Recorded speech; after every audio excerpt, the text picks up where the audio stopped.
Tuhan, indah bagiku, yang tak dapat ku nilai dengan kata-kata. Kasih-Mu Tuhan besar bagiku. Shalom, salam sejahtera, saya ucapkan kepada saudara dan saudariku yang terkasih di dalam Tuhan kita Yesus Kristus.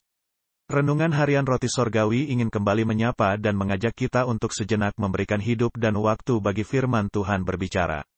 Tema Renungan Roti Sorgawi pada hari ini adalah tentang jangan sia-siakan pengorbanan Yesus. Nats bacaan terambil dari Injil Matius pasal 27 ayat 46. Demikian bunyi firman Tuhan, kira-kira jam 3 berserulah Yesus dengan suara nyaring, Eli, Eli, lama sabachthani, artinya, Bapakku, Bapakku, mengapa engkau meninggalkan aku? Sahabat Roti Sorgawi yang terkasih, nats bacaan di atas menghadirkan satu pertanyaan penting, yang layak untuk sahabat Roti Sorgawi merenungkannya. Pertanyaan itu adalah, pernahkah kita merasa seorang diri, tidak ada keluarga, saudara, teman atau siapapun juga bersama kita? Dan masalah yang sangat berat menimpa sahabat Roti Sorgawi dan para sahabat tidak melihat jalan keluar. Kita benar-benar menjalaninya seorang diri. Hal ini yang dialami Yesus ketika ia di kayu salib. Harus menanggung semua kutuk dan dosa manusia, yang dilimpahkan kepadanya. Yesus menjadi manusia yang paling hina. Yesus sendirian menanggung penderitaan. Akibat dosa manusia dan bahkan Bapanya pun berpaling meninggalkan dia. Karena semua dosa manusia telah ditanggungkan kepadanya, sehingga Bapa memalingkan muka dan meninggalkan dia. Semua ini harus ditanggung Yesus agar semua murka Bapa Sorgawi terhadap manusia berdosa diberikan kepadanya. Fakta salib adalah kehancuran, pengkhianatan, pengabaian dan penolakan. Pada zaman itu, salib adalah kebodohan bagi orang bukan Yahudi dan bagi orang Yahudi suatu batu sandungan, dapat dibaca di dalam surat 1 Korintus pasal 1 ayat 23. Namun, kebodohan dan batu sandungan itu, oleh kehancuran yang dialami Yesus, diubah menjadi tanda kemenangan dan keselamatan, dapat kita membaca dalam surat 1 Korintus pasal 1 ayat 18.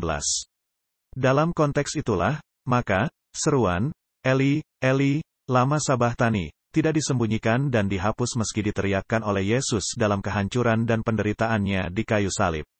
Yesus mengalami penderitaan, itu semua karena Yesus mau taat kepada Bapa dan tujuan kedatangannya ke dalam dunia, yaitu untuk menebus dosa dan memulihkan kembali relasi manusia dan Bapanya di sorga, yang telah rusak karena dosa. Bapa Sorgawi tidak ingin manusia ciptaannya yang paling mulia dan yang diciptakan serupa dengan gambaran Bapa, mati binasa karena dosa. Melalui kematian Yesus, kita mendapat pengampunan atas setiap dosa dan pelanggaran yang pernah kita lakukan, dan relasi antara Bapa dan manusia yang telah rusak karena dosa sekarang telah dipulihkan. Sehingga melalui salib Yesus Kristus, kita bisa berdoa dan datang kepada Bapa. Kita menjadi manusia yang kembali memiliki kuasa dan otoritas Bapa, dan gambaran Bapa kembali dipulihkan dalam diri kita. Jadi, ungkapan, Eli, Eli, lama sabachthani. Seruan itu merupakan sebuah ungkapan pengharapan. Mengapa, dan apakah maknanya? Pertama, seruan untuk keselamatan. Bapa meninggalkan Yesus karena pada saat itu dia sedang menanggung hukuman bagi segenap dosa umat manusia di atas kayu salib. Ia rela menjadi kutuk agar kita beroleh anugerah keselamatan. Yesus mati supaya kita dapat memperoleh kehidupan yang kekal. Kedua, seruan untuk memperbaiki relasi antara manusia dengan Bapanya. Ketika Yesus mengalami penganiayaan dan bahkan diludahi, Yesus tidak mengeluh. Namun, pada saat Bapa menjauhkan diri darinya, ia berseru dengan suara nyaring, Bapakku, Bapakku, mengapa engkau meninggalkan aku? Kata-kata ini merupakan puncak dari segala penderitaannya bagi dunia yang terhilang. Seruan doa yang nyaring itu menunjukkan penderitaan Kristus yang begitu besar.